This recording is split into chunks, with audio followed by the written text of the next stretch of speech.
Mr. President. Senator from Washington State. Mr. President, I ask unanimous consent to speak as if in morning business for 10 minutes. Without objection. Thank you, Mr. President. Mr. President, here in Washington, D.C., the budget debate is often discussed in terms of abstract numbers and political winners and losers. But the truth is that budgets are about far more than that. They are about our values and our priorities, and they are about the people across the country whose lives are impacted by the decisions that we make.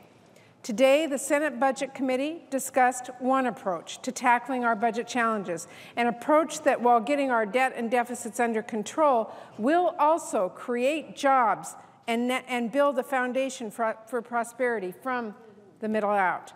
Tomorrow, we will continue this discussion and vote on a plan.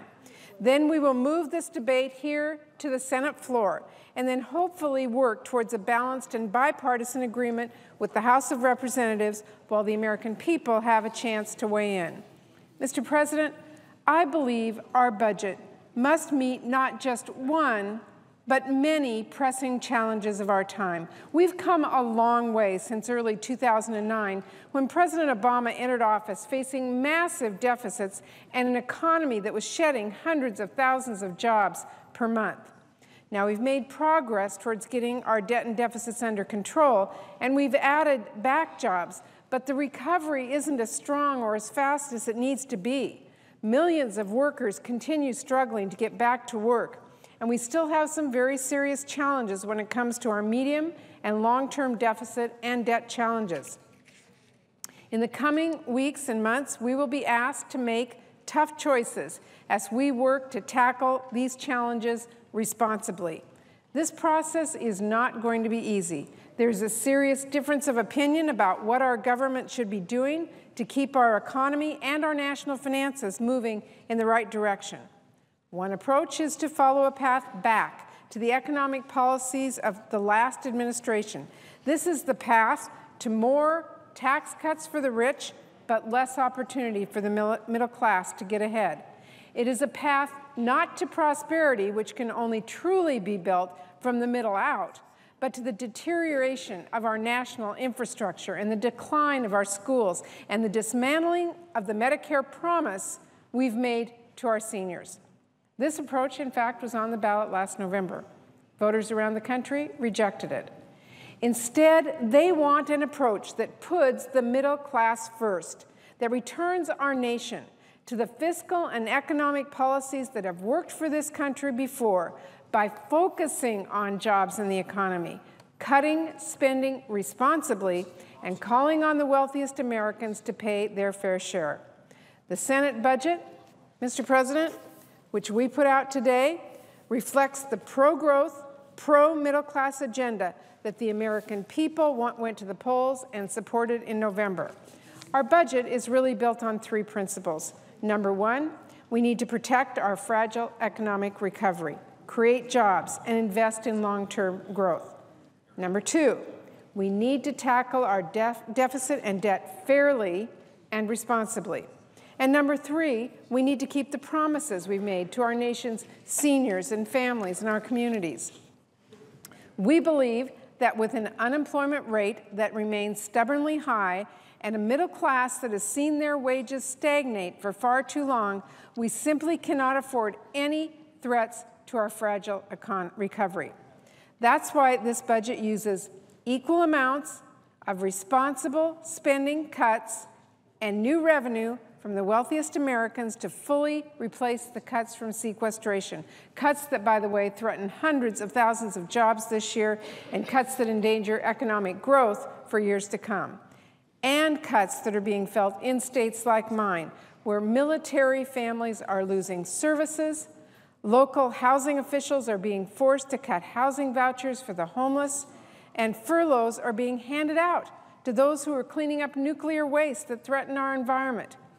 Mr. President, the budget we are offering invests in infrastructure and job training to get Americans back to work now.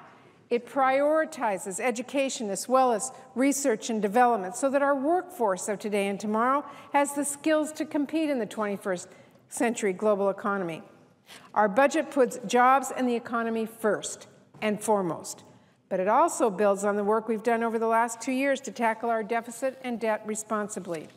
Mr. President, since 2010, Congress and the administration have worked together to reduce the deficit by $2.4 trillion, $1.8 trillion coming from spending cuts, $600 billion coming from allowing tax rates to rise on the wealthiest Americans, which we voted on in the year-end deal.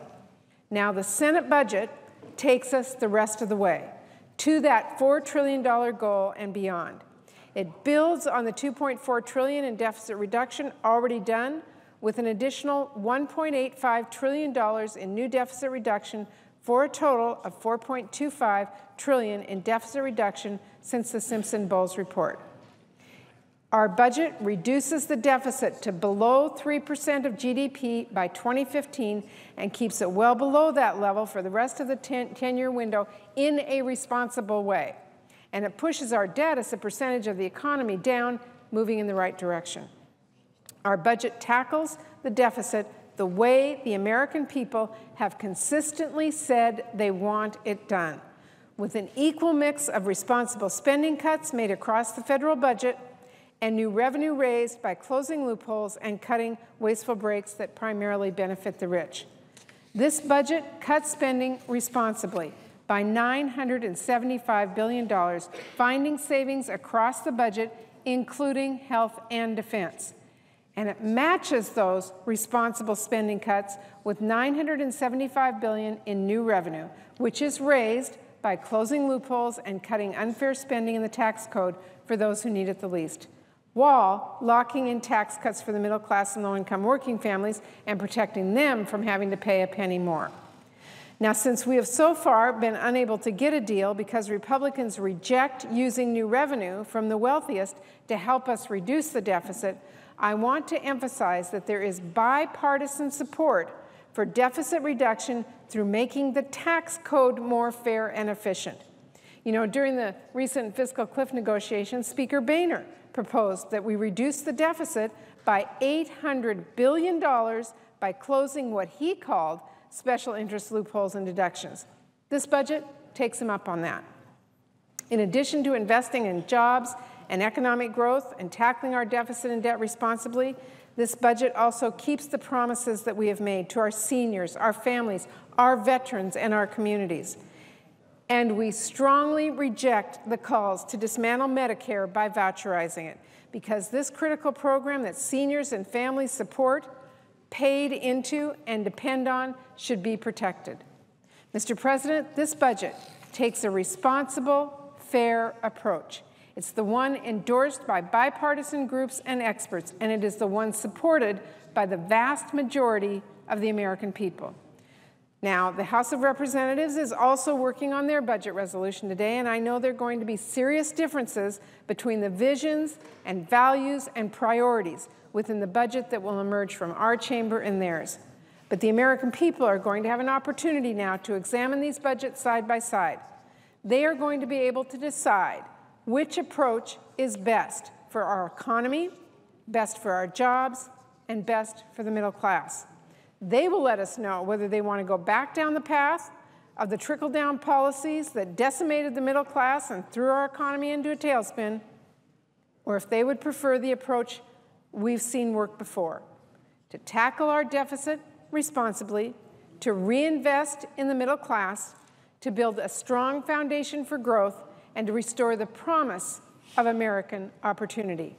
Mr. President, the Senate budget is a balanced and responsible approach to taking us down that second path, and I'm hopeful that the House of Representatives will join us at the bargaining table so that we can end this gridlock and work together towards a responsible and bipartisan budget deal that the American people expect and deserve. Thank you, Mr. President. I yield the floor.